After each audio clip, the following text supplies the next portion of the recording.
This neglected German Shepherd was found chained to a pole, so matted and filthy she was barely recognizable as a dog. Everyone walked past, ignoring her desperate cries, until one woman made a decision that would change everything. The transformation is so incredible, you'll need tissues when you see her now. And the miraculous twist that followed left an entire community in tears. The rain fell in sheets that cold November morning as Melissa Sanders hurried toward her bus stop, already late for her shift at the downtown veterinary clinic. Cutting through an abandoned lot, she nearly missed seeing it, a dark shape huddled against a rusted pole, partially hidden by weeds. Something made her stop. Melissa turned, squinting through the downpour toward what she initially thought was discarded garbage. It was a dog.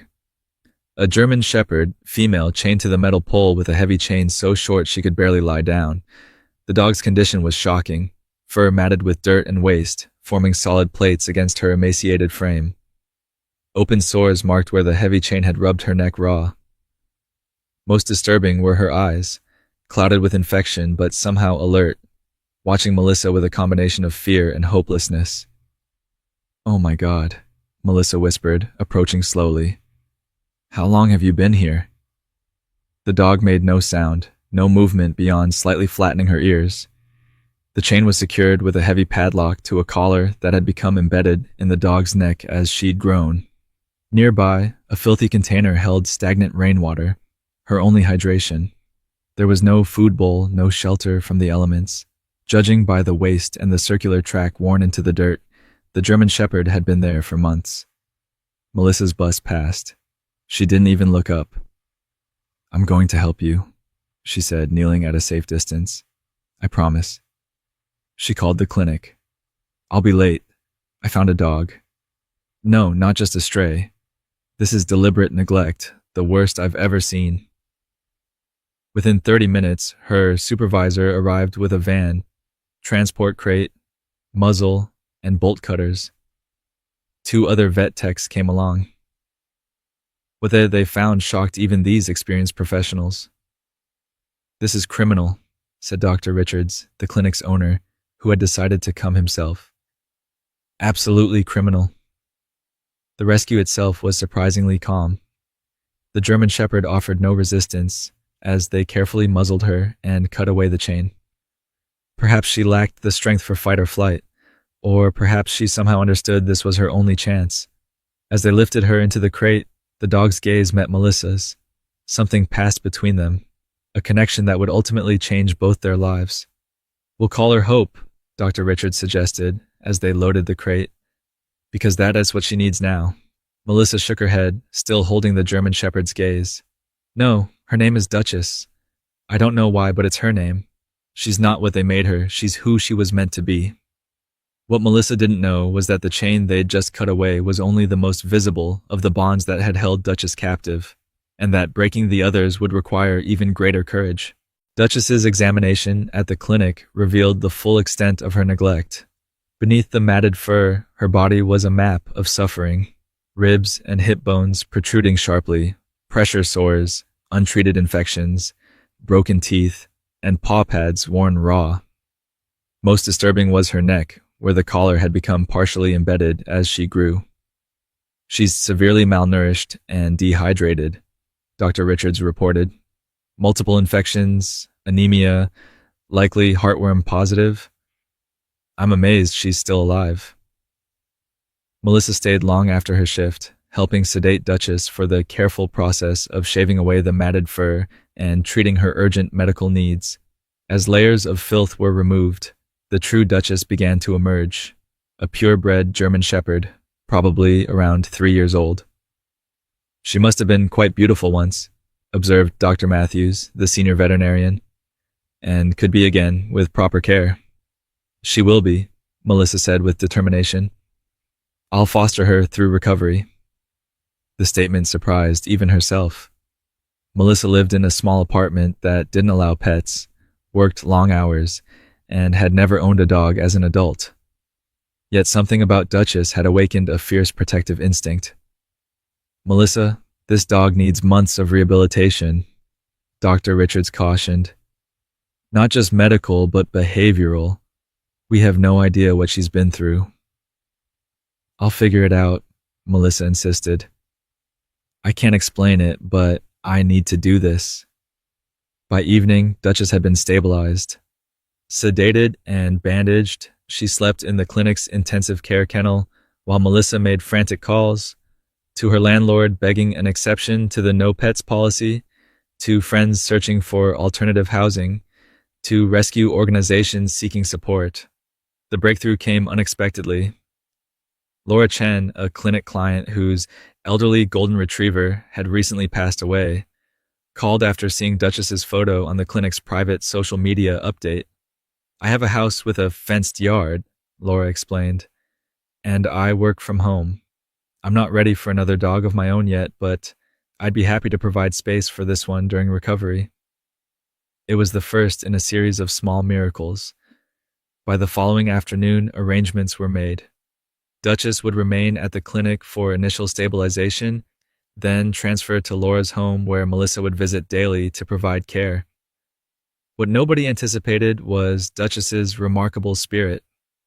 Despite pain and weakness, she showed no aggression toward the humans treating her, only that same watchful wariness, as if constantly expecting the worst while hoping for something better. She's either never known kindness or had forgotten it existed, Dr. Matthews observed. Watch how she flinches at sudden movements, but leans almost imperceptibly toward gentle contact.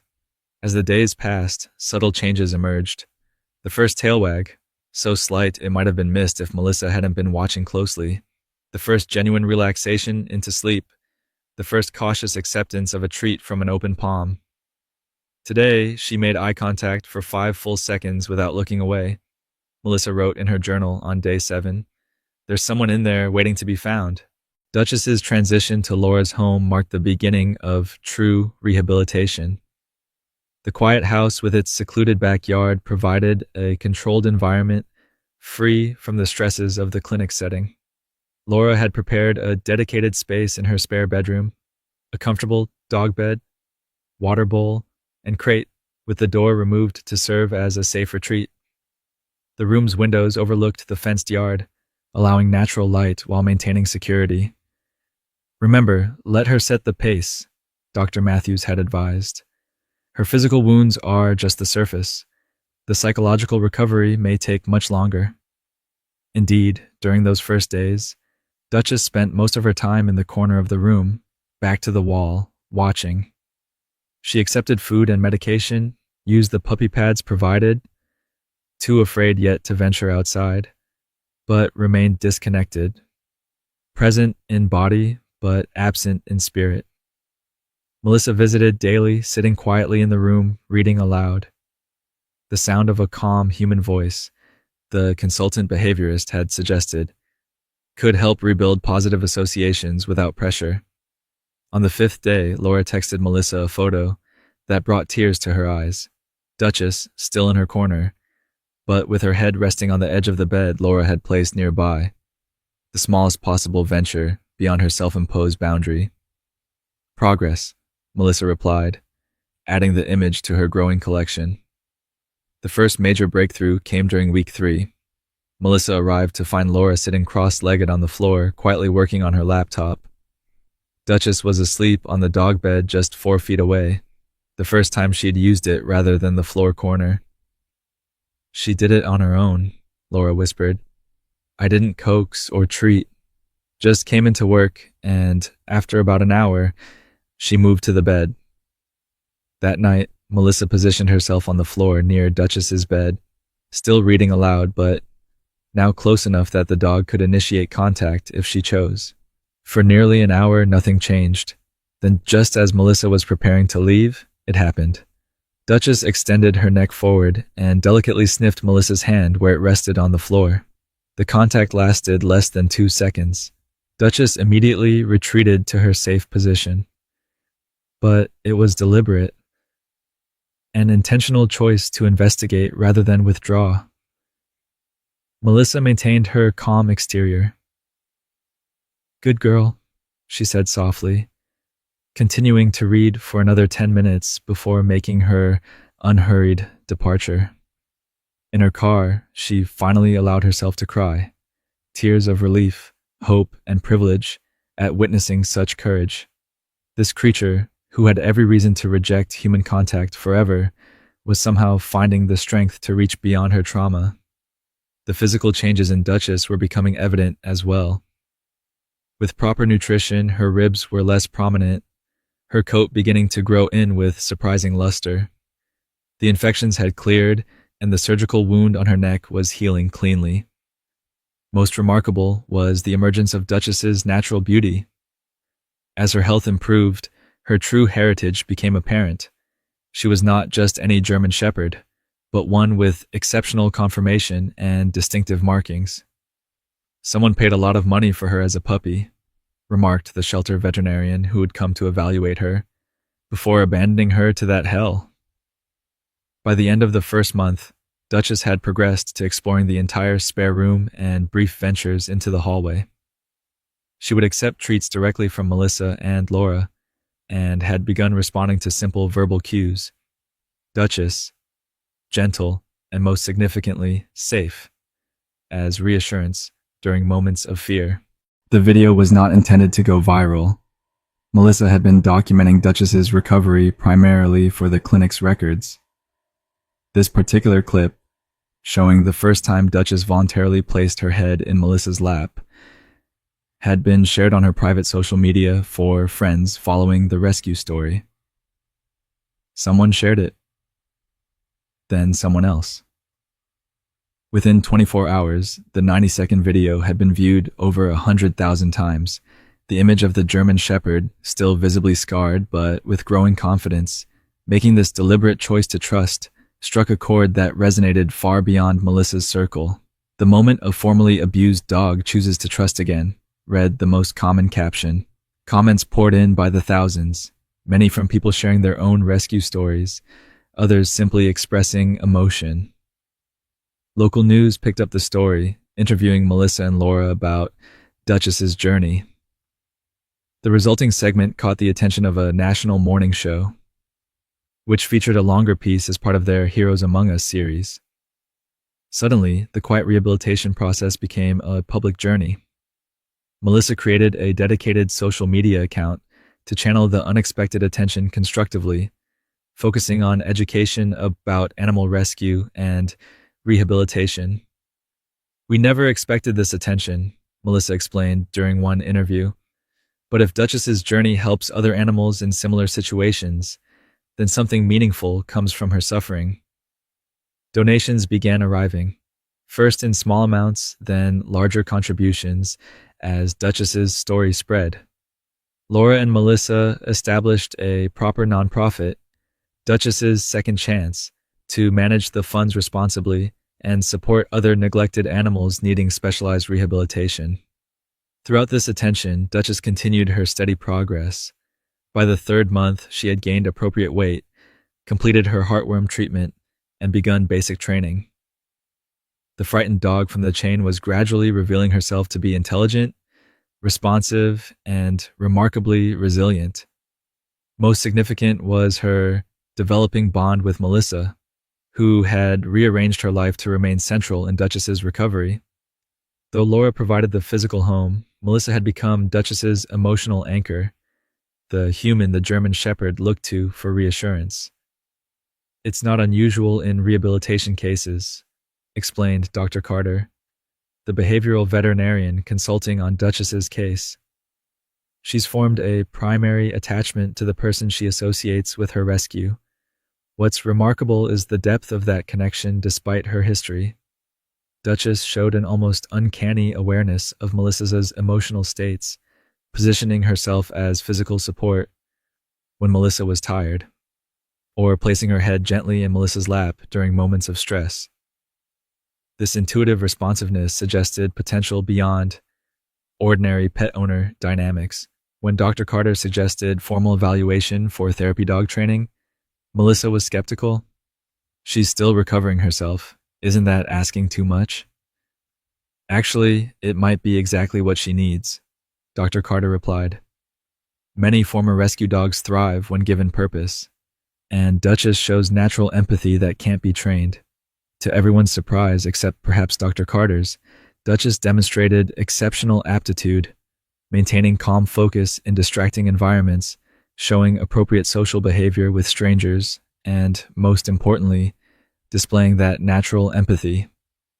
She's reading human emotional states better than many dogs with no trauma history, the evaluator noted. It's as if her own experience has given her unique sensitivity. 6 months after her rescue, Duchess attended her first public event, a fundraiser for the foundation created in her name. Wearing her certified therapy dog vest, she moved calmly through the gathered crowd, her transformation so complete that many who had followed her story online had difficulty recognizing her. She carries herself like royalty now, observed one attendee, inadvertently echoing the name Melissa had intuited that first rain-soaked day. Indeed, there was something regal in Duchess's demeanor, not arrogance, but a quiet dignity that drew people to her. Children especially seemed to connect with her, and she showed remarkable gentleness with them despite having no previous positive experiences with young humans. The foundation had grown beyond expectations, now supporting specialized rehabilitation for dozens of severely neglected animals. Melissa continued her work at the veterinary clinic, but had reduced her hours to accommodate her growing role in the foundation and Duchess's therapy dog commitments. Laura, whose temporary housing offer had evolved into a permanent arrangement, had become the foundation's administrative director. Her home remained Duchess's safe haven, though the German Shepherd now confidently occupied all spaces. The most significant development came when a neurologist at the regional children's hospital reached out to explore whether Duchess might work with their long-term patients. Children with traumatic injuries or chronic conditions often face psychological challenges alongside physical ones, and animal therapy had shown promising results. Duchess's first hospital visit was approached with careful preparation. What happened instead astonished even those who knew her best. From the moment she entered the pediatric wing, Duchess displayed an intuitive understanding of her purpose. Most remarkable was her apparent ability to adjust her interaction style to each child's specific needs. With Emma, an energetic 6-year-old recovering from surgery, Duchess engaged playfully. But with Tyler, a withdrawn teenager with severe burns, her approach transformed completely. She simply rested her head gently on his bed, maintaining calm eye contact until, remarkably, the boy who had refused to engage with therapists reached out to touch her ear. She somehow knows exactly what each child needs, observed Dr. Patel, the hospital's integration therapy director. It's beyond standard therapy dog training. The success of that initial visit led to a regular schedule at the hospital. Twice weekly, Duchess worked with selected patients, her calm presence creating space for emotional and physical breakthroughs that sometimes eluded traditional approaches. Most notable was her work with nonverbal children, where her capacity for connection transcended the limitations of language. Parents reported that children who struggled to communicate with humans sometimes told things to Duchess, whispering into her attentive ears or demonstrating through touch what they couldn't express in words. She's not just sensing their emotional states, Dr. Patel noted. She's actively responding to unspoken needs. I've worked with therapy animals for 15 years and never seen this level of intuitive interaction. The hospital began formally documenting Duchess's work, collaborating with researchers studying animal-assisted therapy. Preliminary findings suggested that her own trauma history might have created specialized neural pathways related to emotional detection and response, essentially a form of shared experience that facilitated deeper connection. The call came on a Tuesday afternoon. A bus carrying children from a Special Olympics training event had crashed on the highway. Multiple injuries and dozens of traumatized children were being transported to hospitals, including the children's facility where Duchess regularly worked. They're asking if you and Duchess can come, Laura explained. They're setting up a crisis response area for the children who aren't physically injured, but are experiencing trauma reactions. Within 30 minutes, Melissa and Duchess arrived at the hospital, where the emergency response was in full operation. Dr. Patel met them at the staff entrance. We have a room set up for the children who've been medically cleared but are showing signs of acute stress, she explained. Many are nonverbal baseline or have gone nonverbal from shock. The room held approximately 15 children with various special needs, all from the bus accident. Some were crying, others completely withdrawn. A few displayed repetitive self-soothing behaviors. The overwhelmed child psychologist and social workers were doing their best, but the collective trauma energy was palpable. Duchess paused at the threshold, her body language shifting into her working mode, alert but calm, fully present, and completely focused on the humans in distress.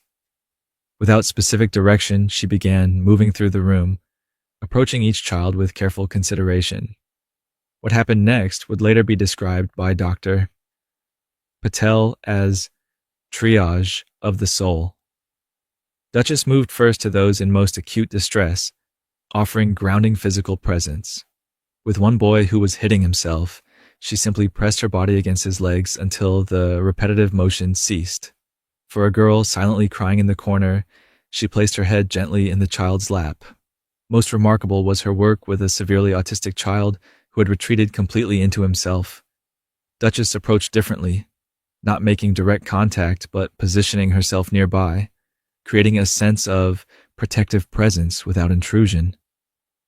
Gradually, the boy's rigid posture softened, his gaze eventually shifting to the patient shepherd waiting beside him. When he finally reached one hand to touch Duchess's ear, the social worker gasped. It was the first responsive action he'd shown since the accident. "She's doing what we can't," Dr. Patel whispered, creating safety that transcends verbal reassurance. For over 3 hours, Duchess worked with the traumatized children. While medical teams handled physical injuries, the German Shepherd addressed wounds invisible but equally critical: fear, shock, and the disorientation of sudden trauma. Parents arriving were astonished by the transformation in those who had spent time with Duchess. Children who had been unreachable were calm enough to communicate, whether through words, signs, or simply restored eye contact. As the situation resolved, Dr. Patel pulled Melissa aside. "What Duchess did today wasn't just therapy. It was crisis response at a level I've never witnessed from an animal. We need to document this properly." The hospital administration agreed. In the weeks that followed, they developed a formal protocol for animal-assisted crisis intervention, with Duchess as the model. Her intuitive approaches were analyzed by behavioral experts and translated into training guidelines for other therapy dogs, though all acknowledged that her specific abilities seemed uniquely enhanced. 1 year after Duchess's rescue, Melissa stood in the town square, watching as the mayor unveiled a bronze statue commemorating the German Shepherd's journey and impact. The life-size sculpture depicted Duchess in her therapy pose, alert but calm, embodying the quiet strength that had become her hallmark. "This monument stands not just for one dog's remarkable story," the mayor announced, "but for the transformative power of compassion in our community and beyond." Duchess sat regally beside Melissa during the ceremony, seemingly understanding the significance. At 3 years since her rescue, she was in her prime. A magnificent example of her breed with a glossy coat that belied her traumatic beginnings. Only the small patch of white scar tissue on her neck remained as a visible reminder of the chain that had once defined her existence.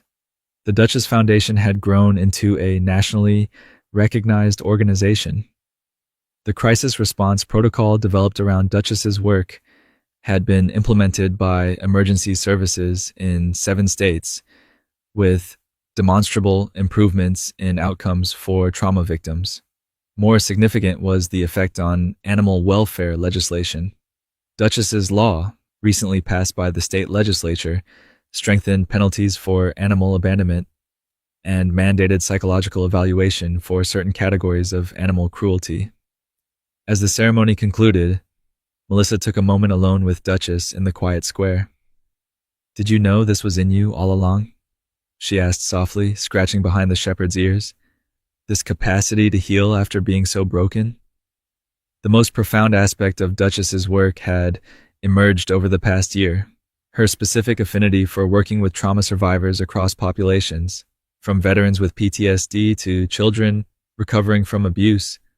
Duchess showed an uncanny ability to connect with those whose experiences of violation and helplessness mirrored her own history. She creates a bridge across trauma.